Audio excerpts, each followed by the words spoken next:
Welcome dear Cancer. So ang ating pagbasa ngayon nak is para kung ano sa iyong ano 'no, huling kabanata ng paglalakbay mo ng Nobyembre. Ito yung journey mo ng November 15 to 30 'no. So kung ano yung dapat mong iwanan na diyan sa November, ano yung dapat mong i-retain o dalhin patungong Disyembre or sabihin natin yung anong aksyon ang maaari mong gawin, ang isang pinakamalakas na aksyon na maaari mong gawin at ang siyempre ang iyong regalo na bibitbitin patungong Disyembre, ayan. So, mag-aano lang po tayo, magke-cleanse, hinaan niyo lang po ang inyong sounds 'no, ayan. Start na po tayo.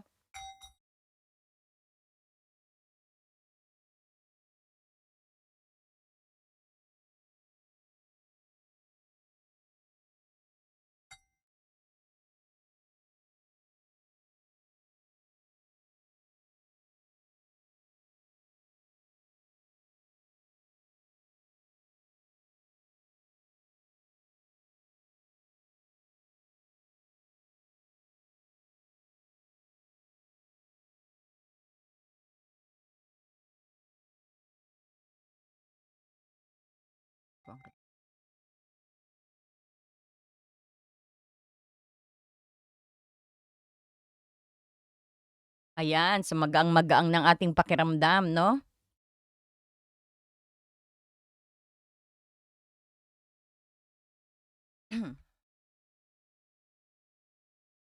So, mag-i-start na tayo 'no, Cancer. So, ang pagtatapos ng Nobyembre, ang focus natin ay yung emotional security 'no, at siyempre ang pag-alis ng mga manipulative pattern o sabihin natin yung crab-like retreat 'no, at yung pagtatapos ng anumang old emotional baggage mo, ayan. So, magfo-focus tayo diyan. Hindi ka puwedeng pumasok ng Disyembre na may bitbit na insecurity or unstable home life, ayan 'no.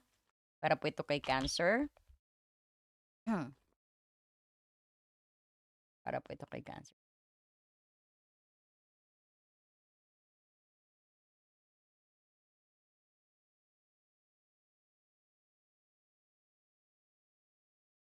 Para po ito kay Cancer spirit.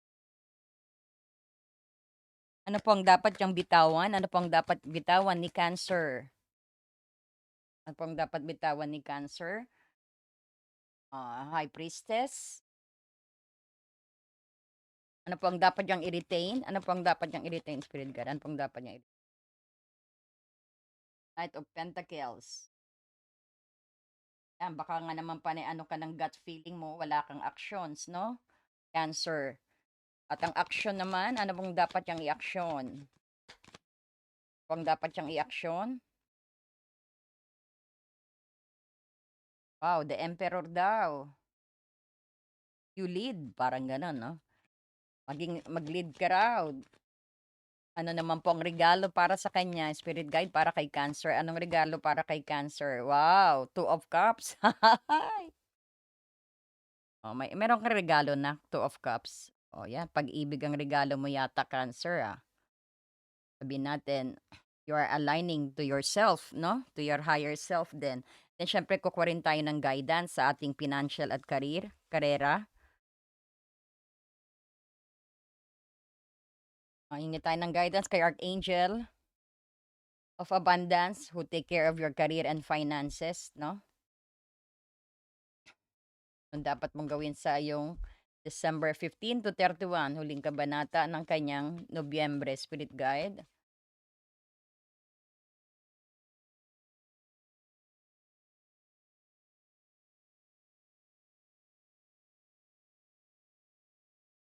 Para po kay Cancer.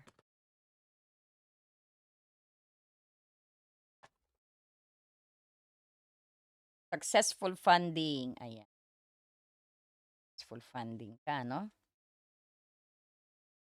Sinong archangel ang gagabay sa'yo, kasama mo sa iyong journey? Sino ang, no? Sino kayang archangel ang kasama mo sa journey mong sa itong natitirang Nobyembre? 2 linggo ng Nobyembre, no? Hmm.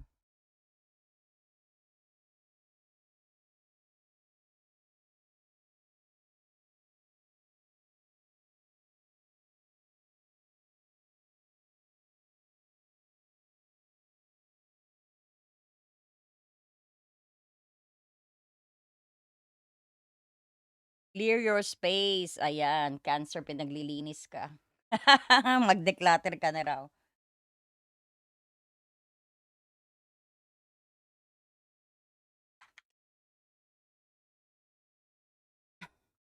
At kuha rin tayo kung saan ka dapat mag-focus nak 'no, kung saan ka dapat mag-focus. Ito yung gustong ipaalam sa'yo ng souls mo 'no, na nire-remind ka 'no, o baka nakakalimutan mo parang gano'n 'no. Para po ito kay Cancer,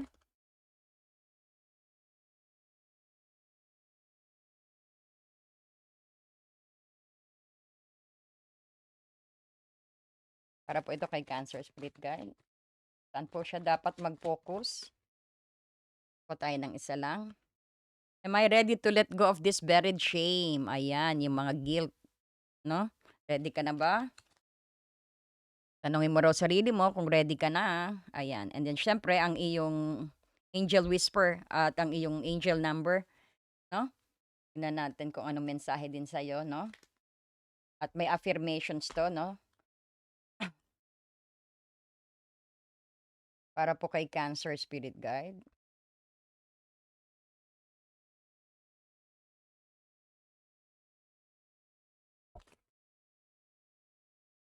Ah, 1919 transformations talaga na kumbaga second level 'to, upgraded 'no. Ayan, ganda parang malapit na mag-clean slate, second journey mo 'no. Okay, so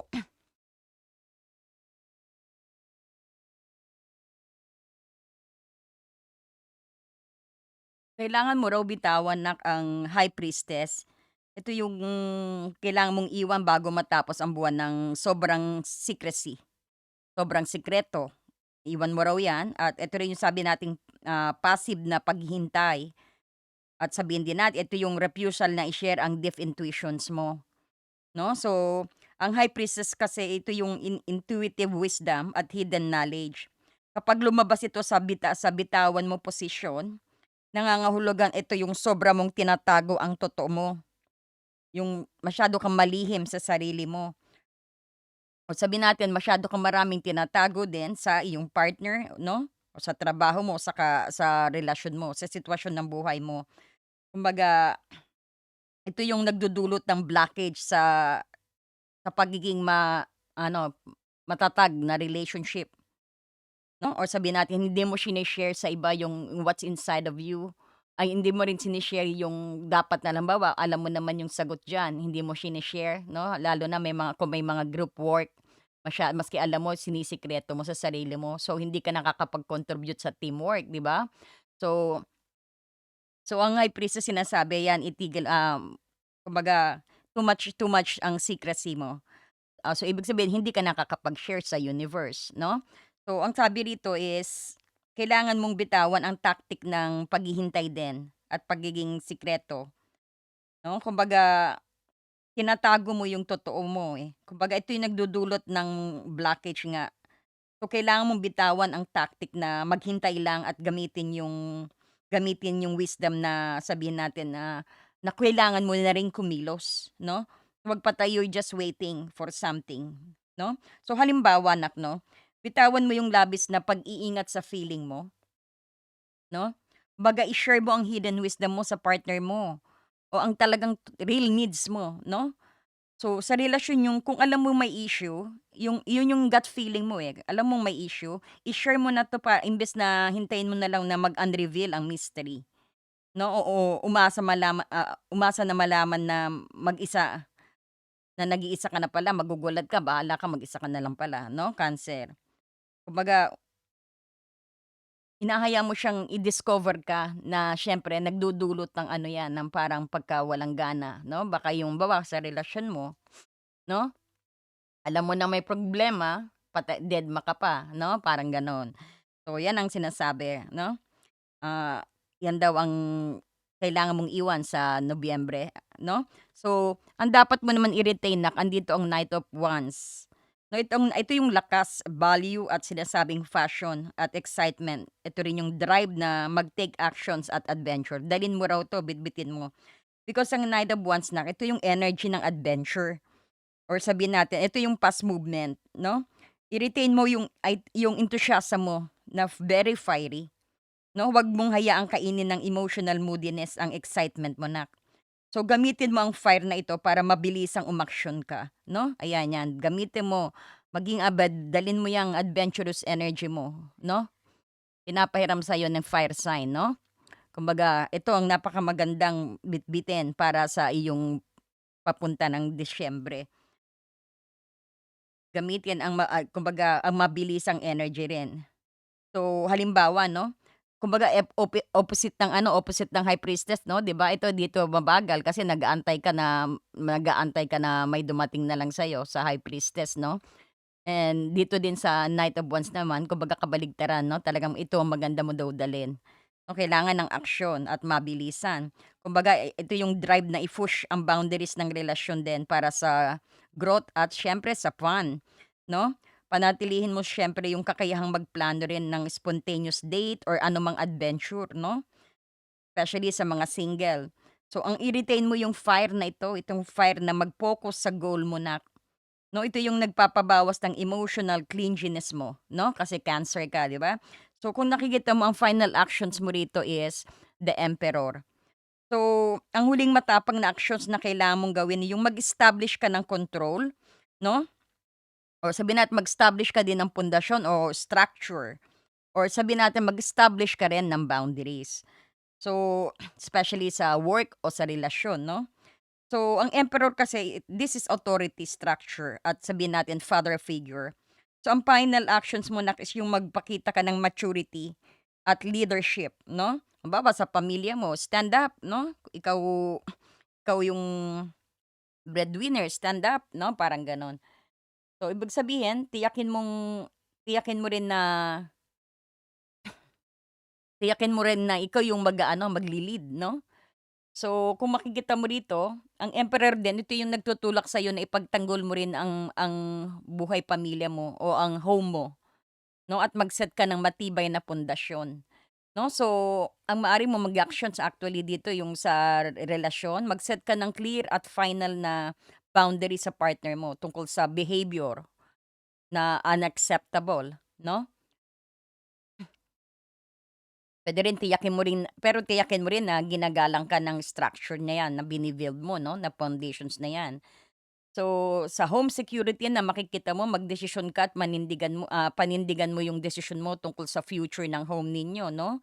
Ayan yung kagaya ng paglipat, yung commitment 'no. Kumbaga i-claim mo ang control mo 'no. Kumbaga 'wag mo nga hayaan na ikaw yung paandarin nila at ikaw ang pasusunodin nila, Cancer 'no. Ayan, kapag siyempre ginawa mo ang aksyon na yon 'no, magiging regalo mo sa Pasko o Bagong Taon ay yan yung tunay na partnership, mutual love. At may harmony sa relasyon, 'no, relasyon sa pamilya, sa trabaho, 'no, at sarili mong relasyon. Ang reward ng Two of Cups ay this is a perfect union, 'no? Kumbaga ito rin yung sinasabi nating, partnership.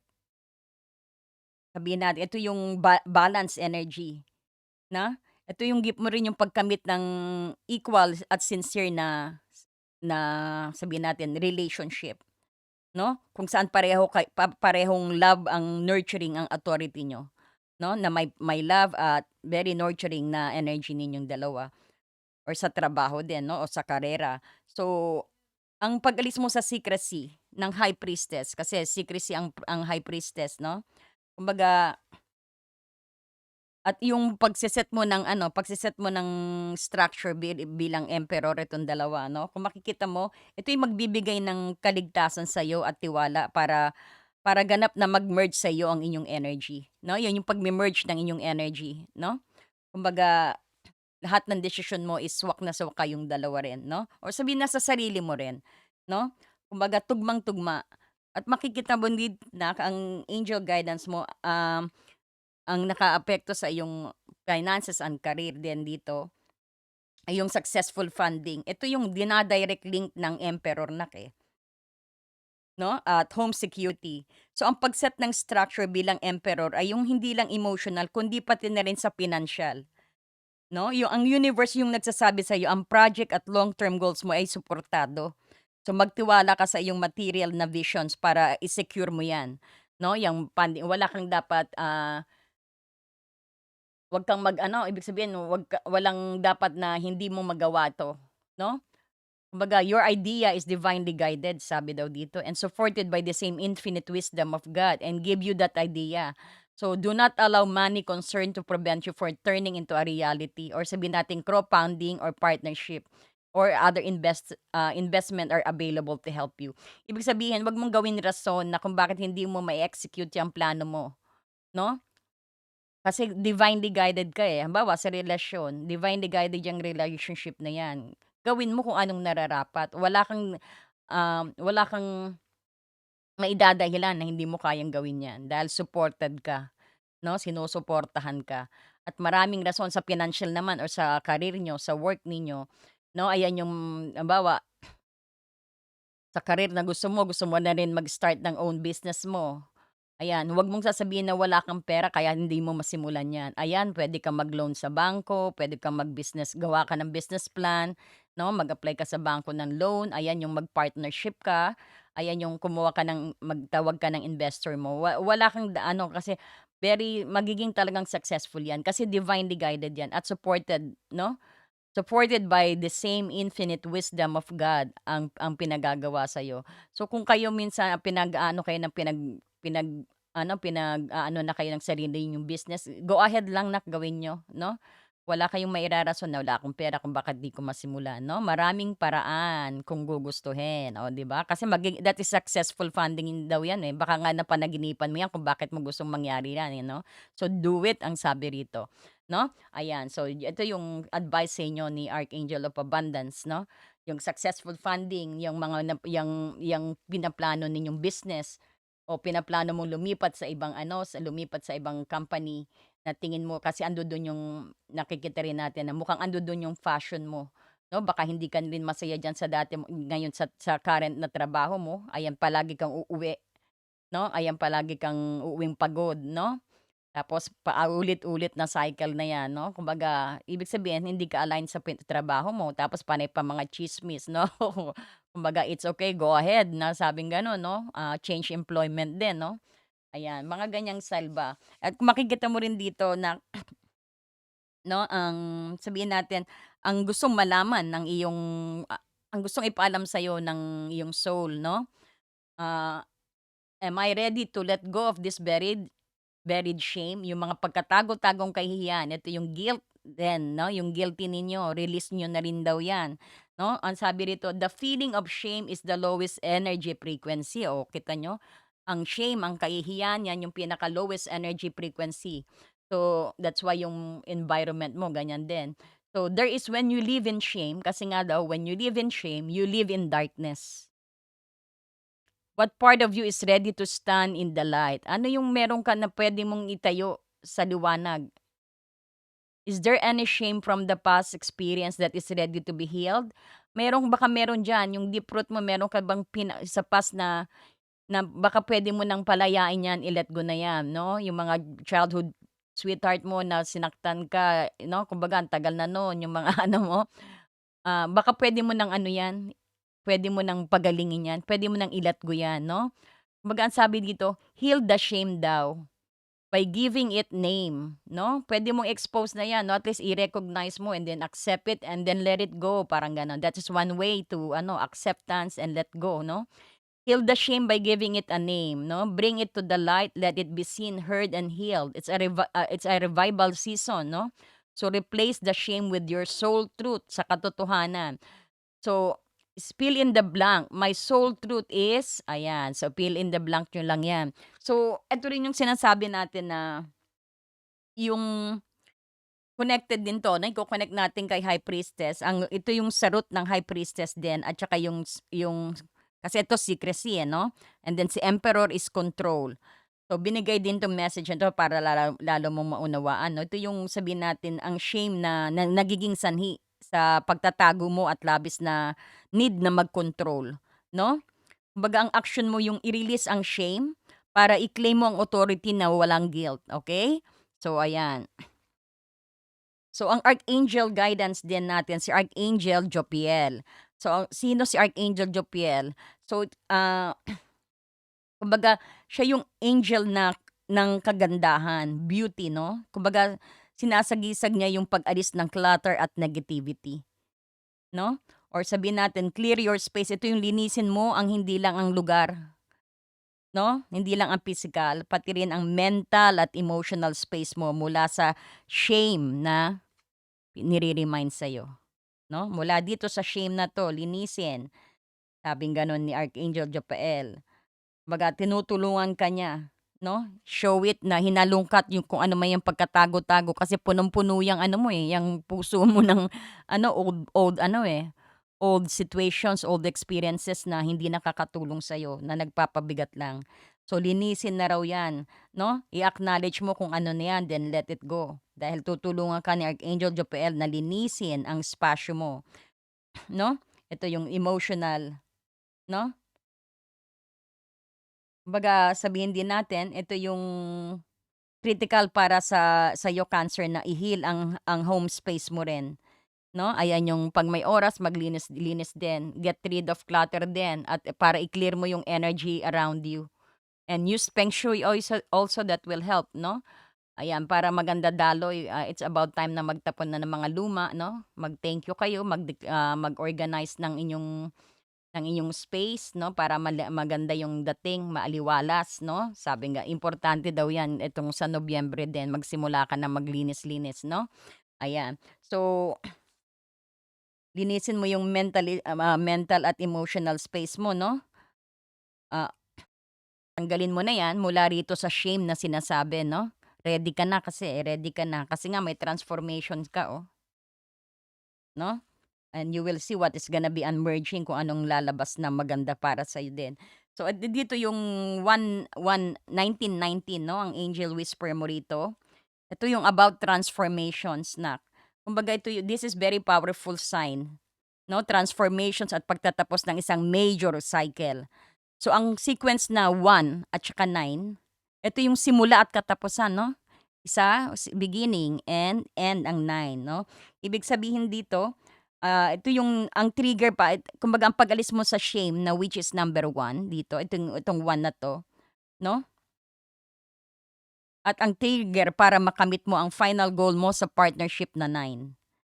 So, ang universe yung nagsasabing kumpletuhin mo ng cycle na 'to para mag-transform ka na.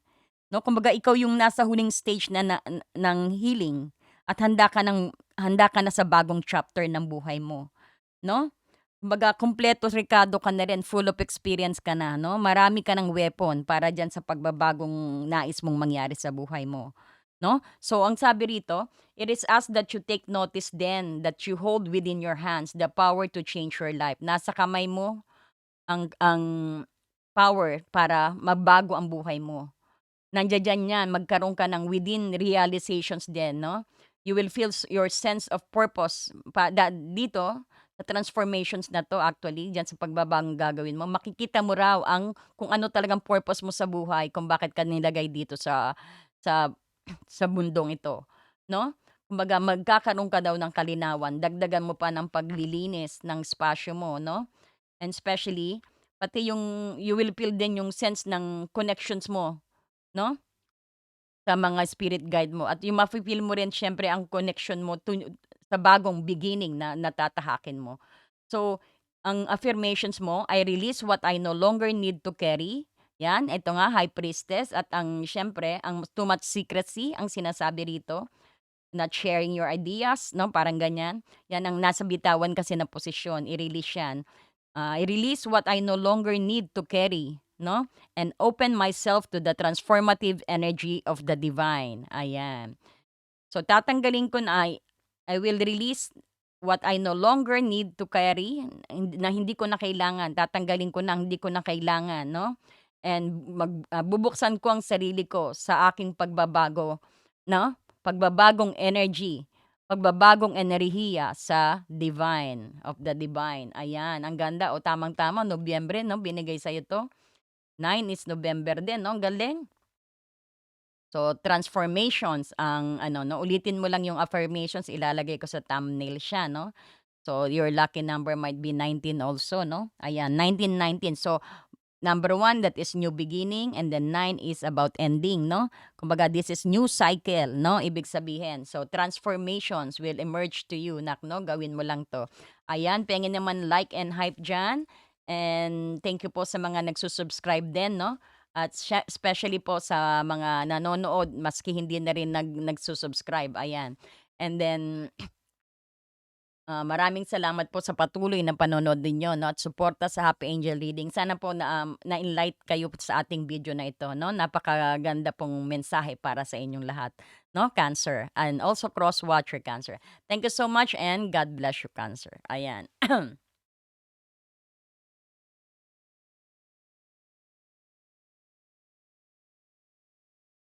Dear friend, have you ever felt so stuck, hurt, or hopeless that you knew something had to change, but you didn't know how things would work out?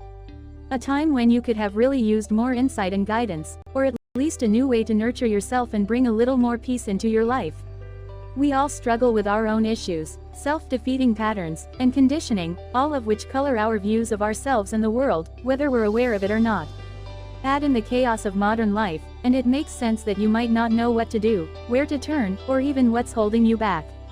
But what if you had a tool that could help you not only relieve stress and anxiety, but also help you focus on self-care and get clear on what blocks your way to living the life you truly want and deserve? In HAR, everything will be revealed to you. In HAR, you will be inspired, enlightened and empowered. Mahal kong kaibigan, naranasan mo na bang mapagod, nasaktan, o nawalan ng pag-asa na alam mong may kailangang baguhin, ngunit hindi mo alam kung paano mangyayari ang Dear friend, have you ever felt so stuck, hurt, or hopeless that you knew something had to change, but you didn't know how things would work out? A time when you could have really used more insight and guidance, or at least a new way to nurture yourself and bring a little more peace into your life.